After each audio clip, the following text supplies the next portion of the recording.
गुरु शरण पांडे जी, लखनऊ से। राधे राधे। राधे राधे महाराज जी। महाराज जी, आपने मुझसे पहले एकांतिक में कहा था कि दीक्षा दो प्रकार की होती है, आंतरिक और बाहरिक। तो महाराज जी, मैं ये कैसे जान सकता हूं कि मुझे शिष्य के रूप में स्वीकार कर लिया गया है? ये गुरु से जानने की जरूरत नहीं, अपने को जानने की जरूरत है कि मैं कितना समर्पित हुआ हूं इनको। गुरु माने कि आप शिष्य नहीं, शिष्य माने गुरु। द्रोणाचार्य जी ने एकलव्य को हटा दिया था, हम तुम्हें शिष्य नहीं मानते, क्योंकि हम राजकुमारों के राजगुरु हैं। और उसने एक दृष्टि में गुरु बना लिया, दृष्टि मात्र से मेरे गुरुदेव द्रोणाचार्य चला गया। और एकांत में मिट्टी की वैसे ही भावनात्मक मूर्ति बनाई और रोज प्रणाम करके प्रत्यंचा चढ़ाता और गुरु द्रोणाचार्य जी का स्मरण करता। इतना बड़ा धनुर्धर बना कि अर्जुन को जो सिखाया था वो भी पीछे थे, वो आगे था। सर्वश्रेष्ठ धनुर्धर विश्व का एकलव्य। अब अर्जुन ने जब देखा उसका हस्त लाघव कि कुत्ता भूखा, इतने में पूरा मुंह बाणों से भर दिया। कहा हमें आशीर्वाद दिया है हमारे गुरु ने कि तुम विश्व के सर्वश्रेष्ठ धनुर्धर हो, और मैं आज निर्णय करता हूं कि मैं तुम्हारे सामने कुछ नहीं हूं। तुम किसके शिष्य हो? तो उनका गुरु द्रोणाचार्य जी के। बात समझ में आई? द्रोणाचार्य जी ने हटा दिया था कि हम राजगुरु हैं, क्षत्रिय राजकुमारों के। तो शिष्य के माने गुरु, ना कि गुरु के माने शिष्य। आप कितने % समर्पित हैं ये आपका हृदय जानता है।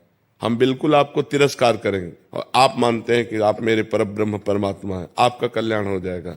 और हम कहते तुम हमारे शिष्य हो और तुम हमारी अवहेलना करो अंदर से, तो आप नरक जाओगे, कोई उससे लाभ नहीं। कंठी बंधवा लो, तिलक लगवा लो और मनमानी आचरण करो तो आपकी दुर्गति हो जाएगी, आपका कल्याण नहीं होगा। हम बिल्कुल तिरस्कार, हम मानते ही नहीं आपको, और आप हमारे परब्रह्म परमात्मा हो, आप परम भगवान को प्राप्त हो जाओगे। समझ पा रहे हैं आप?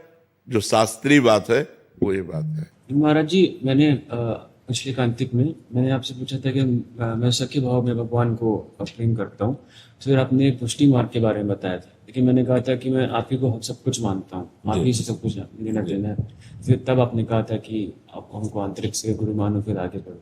तो वही मैं जानना चाहता था कि इसी मार्ग में अंदर से मान के आप देखो, अगर आप भजन शुरू करो, भगवान आपके भाव को जानते हैं।